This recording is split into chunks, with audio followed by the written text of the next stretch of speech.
எல்லாருக்கும் வணக்கம். கீழே உட்காந்துறப்போ ஒரு பயம் இருக்குது. ஏன்னா இந்த ஆடியோ லான்ச்லாம் வந்தால் என்ன பேசுவோம், என்ன நம்ம பேச போகிறோம் நமக்குள்ளே தெரியுமா கடன்னு பேசுகிறோம். அது யூடியூப்பில் வர்றப்ப தான் பக்கம் இதையா நம்ம பேசணும், ஐயோ அப்படின்ட்டு கீழே கமெண்ட்ஸ்லாம் அப்படி அடிப்பாங்க. இப்போயே இந்த படத்தை பார்க்குறப்ப எனக்கு இப்போது விஜய் டிவி புகழ்னா பாதி தூரம் வந்துட்டு அப்புறம் செல்லுமணி சார் தான் தம்பி ஒன்றும் இல்லைப்பா கோவர்னன்றாங்க. இப்போ அடுத்து விஜய் டிவி புகழ் வினோத்ன்றதுக்கு நான் பாதி தூரம் நிறைய இடத்துல அவார்டு வாங்க போகிறப்பையும் அதே சார் நடந்திருக்கு. விஜய் டிவி புகழ்னா பாதி தூரம் போயிட்டு ஸ்டேஜ்லாம் தொட்டுக்க முடியும், என்னை தாண்டி ஒருத்தர் மேலே போயிட்டு இருப்பாங்க. விஜய் டிவி புகழ் தீனா அப்படின்னுவாங்க. ஓகே, அந்த மாதிரிலாம் நடந்திருக்கு. ஸோ எனக்கு அதை தாண்டி தேசிய ராஜா 2ல் எனக்கு கண்டிப்பாக எனக்கு ஒரு நல்ல ஒரு வாழ்க்கையை கொடுத்துருக்காரு ஏல் சார். ஏன்னா நிறைய படங்கள் நான் பண்ணியிருக்கேன். ஒரு சின்ன சின்ன கேரக்டரை வந்துட்டு போவேன். என்ன புகழ் இது குக்கூத்து கோமாளியில் ஒரு புகழை பார்த்துருக்கோம், அப்படி உழுந்து ஒரு விஷயம் பண்ணுறீங்க. ஆனால் சினிமாவில் ஒரு அந்த அளவு ஒரு இது இல்லைன்னு சொல்லியிருக்காங்க நிறையா. பட் இந்த படம் எழில் சார் எல்லாருமே சொல்கிறது தான், அவரை நம்ம நடிக்க விட்டுருவார். நீங்கள் என்ன வேணால் பண்ணுங்கள், சூப்பராக பண்ணுங்கள், நான் பார்த்துக்கிறேன்னு அவர் 2 வார்த்தை தான் அங்கேருந்து வரும். மானிட்டர் பண்ணி உட்காந்துப்பாரு, ஒரு ஆக்ஷன் ஒரு கட்டு, இது 2 தான் சொல்லுவார், வேறு எதுவும் அவர் சொல்ல மாட்டார். நாங்கள் மாட்டும் நடிச்சுக்கிட்டே இருப்போம். அது வேணுன்றதை பார்த்துப்பாரு, இல்லை மீதி எடிட்டில் ஏதாச்சும் தூக்கிப்பார். அந்த அளவு தான் சிரிச்சுக்கிட்டே இருப்பார். அப்படி ஒரு டைரக்டர் நான் பார்த்ததில்லை. எல்லாமே சொல்லுவாங்க, திட்டுவாங்க இல்லையா, ஏதாவது சார் இந்த இடத்துல இது கொஞ்சம் ஏற்றுட்டுங்களா, இது வேணாம்ப்பா கொஞ்சம் நல்லா இல்லை, அவர் எது சொன்னாலும் சரி நீங்கள் போட்டுங்க அப்படி சொல்லுவார்.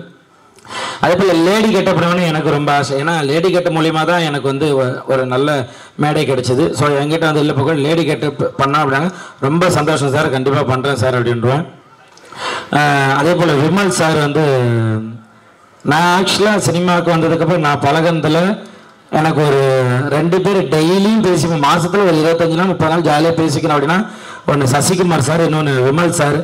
சும்மாவே ஃபோன் பண்ணி ஜாலியாக பேசிப்பேன். என்ன தம்பி என்ன பண்ணுறீங்க, எங்கே இருக்கீங்க, சாப்பிட்டீங்களா அப்படின்ட்டு எதுவும் பேசுவார். சசிகுமார் சார் 2 பேருமே அவ்வளோ அந்த ஒரு போட்டி பொறாமை எதுவுமே கிடையாது. யார் வந்தாலும் சரி அவங்க கூட ஜாலியாக பழகக்கூடிய வருது, அந்த அளவு வருது. அவர் கூட பழகந்து ரோபோ மாமா ஜனா ப்ரொடியூசர் சார் அன்றைக்கி ஷூட்டிங்க்கு வந்திருந்தார். என்ன வந்துட்டு போகிறார் ப்ரொடியூசர் சாரே வந்துட்டு போகிறார், என்ன விஷயம்னு கேட்டாங்க. என்னையும் ரவிமரியா சாரையும் பார்க்க வந்தாங்க. இல்லை டீசர் ஈவினிங் 6 மணிக்கு ரிலீஸ் ஆகுது, ஸோ அதான் சும்மா அப்படியே உங்களை பார்த்துட்டு சொல்லிட்டு போகலாம். அப்படி ஒரு ப்ரொடியூசரை நான் பார்த்ததே கிடையாது. அங்கே ஒரு இடத்துக்கு முருகன் அண்ணனை கூப்பிட்டு பார்த்து இந்த மாதிரி ஒவ்வொரு ஒருத்தவங்களையும் பார்த்து எல்லாத்தையும் பேசி இந்த மாதிரி படம் ரிலீஸ் ஆகுது, சூப்பர், நீங்களாம் தான் சப்போர்ட் எல்லாமே இருக்கணும்னு சொல்லிட்டு ஒருத்தராக சின்ன ஒரு ஆர்டிஸ்டாக இருந்தால் கூட அதை சொல்லிட்டு போகிறது. Producer sir thank you so much sir. சொன்ன மாதிரி அந்த ப்ரொமோஷன்லாம் போயிட்டு இருந்தப்போ எல்லாருக்கும் சாப்பாடுலேருந்து எல்லாமே நீங்கள் எங்கே வேணால் சாப்பிடுங்க, அவங்க போட்டோம் காரை கொடுங்க இது பண்ணட்டும் எல்லாம் அப்படி பார்த்துக்கிட்டீங்க. Thank you so much.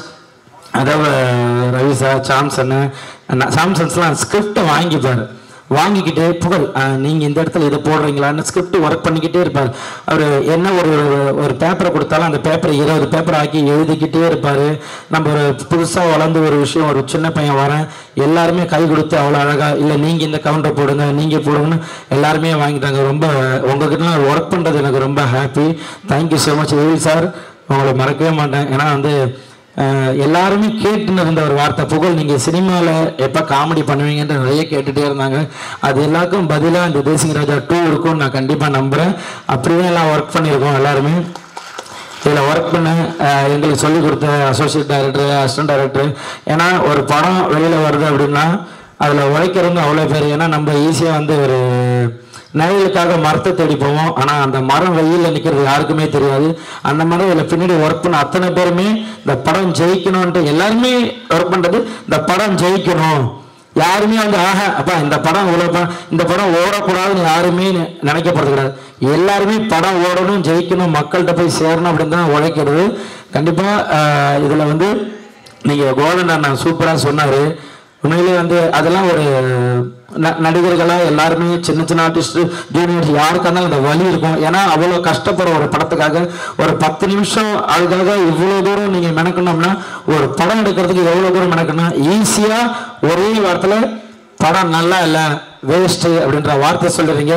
இதுக்காக ஒரு லைட்மேன் ஆகட்டும், ஒரு ப்ரொடக்ஷன் ஒர்க் பண்ண ஒரு தண்ணி எடுத்துகிட்டு வந்து ஓடியன் ஆகட்டும், அவங்க வீட்டில் அவங்க குழந்தைகிட்ட சொல்லுவாங்க, இந்த படத்தில் அப்பா ஒர்க் பண்ணியிருக்கேன், இந்த படத்தில் நான் தான் லைட் போட்டேன் அப்படின்னு அவ்வளோ பேர் ஒர்க் பண்ணி ஒரு 60 நாள் 7 நாள் எடுத்து எடிட்டிங் போய் அதெல்லாம் முடிச்சு ஒரு படத்தை தேட்டரில் எடுத்துட்டு வர்றது வந்து அவ்வளோ பெரிய விஷயம். இதை ஈஸியாக சொல்லுறீங்க படம் நல்லான்னு. அண்ணன் சொன்ன மாதிரி மக்கள் போய் பாருங்க. நீங்கள் நல்லா இல்லை, புகழ் நல்லா நடிக்கல அப்படின்னா கண்டிப்பாக எல்லாருமே மாற்றிக்கிறோம். ஈஸியாக ஒரு சும்மா உங்களுக்கு வருமானம் வருதுன்றதுக்காக ஒரு யூடியூப்பில் டக்குன்னு இது படம் நல்லா இல்லைன்னு சொல்கிறாங்க. ஏன்னா இது அத்தனை பேரோட உழைப்பு, அவ்வளோ கஷ்டப்பட்டிருக்கும். தேங்க்யூ ஸோ மச் எனக்கு இந்த ஒரு மேடை கொடுத்ததுக்கு. நான் இந்த மாதிரிலாம் பேசுனதே கிடையாது. நான் வருவேன் ஜாலியாக 2 பேரும் டக்குன்னு மைக்கு கொடுத்தா பேசிட்டு போயிடுவேன். ஆனால் இப்படி ஒரு எமோஷனலாக பேசினதுக்கு எல்லாரையும் பார்க்குறப்ப ஒரு இதாக இருந்தது. ஒரு படத்துக்காக